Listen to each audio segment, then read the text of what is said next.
Hello guys, I'm coming to you with a dual book review, and these are not really reviews, more like raves and why you should pick these two up. So I was reeling from my A Whole New World slump that was put me in, and I was not recommended, but I'd heard a lot of things about the Star Touch Queen and the Forbidden Wish from various booktubers that have been going around.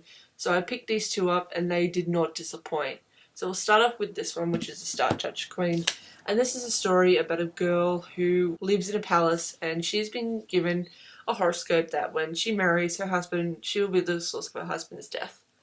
And this is very rooted in Indian folklore and mythology, and the writing was beautiful, and I really felt the connection to the characters, and the romance I liked very much. And then there was this point in the book where everything just turned up 10 bloody notches, and you didn't know who was who and what was going on, but you felt that connection to the main character, Maya.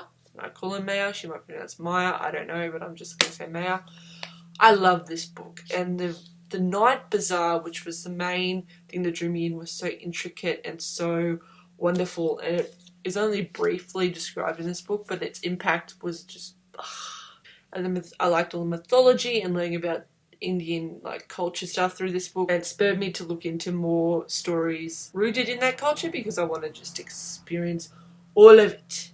And it's so different and so refreshing, and I really did like how refreshing it was because it's something different, and I highly recommend it. I think I gave it a 5 out of 5 stars on Goodreads, but yeah, really pick this up because it is so good, and it's really short. It's only I think 379 pages, but those pages are filled with so much that you just want the story to continue. And she is doing a sort of like an optional book, which is sort of from the perspective of, I think, the boy, which is going to be interesting, and I need more. I know you're working hard, but I need more, please.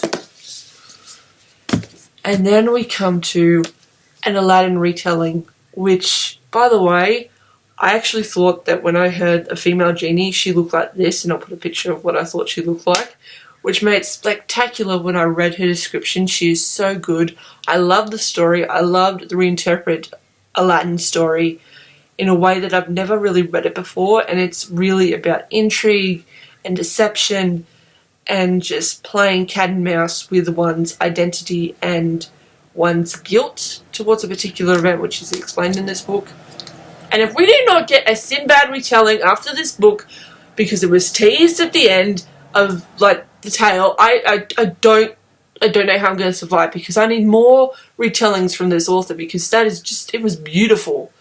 I did give it, I think, a 5 out of 5, and that's just a personal thing. I really found little to no flaws with this story, but I can't wait to do some fan art from this book because it was so good. Aladdin was snarky, and I like snarky Aladdin. I love when retellings play up his snarkiness and whatever. And the princess was good. I really did love the genie. The genie magic system, whatever, was the high point of this book. And I loved the explanation of the magic system and why this whole situation is in how it's in. And I most importantly liked that there was a poem that was segmented into 3 bits, and each related to different points in the story, and it told a cohesive story aside from the story that was already been told. So I really highly recommend these 2 books. Go out and pick them up. I will leave my link for my review of A Whole New World down below as well, so you can check that out if you're interested, but I will leave the links to buy these and all the authors down below, so check these out when you get the chance.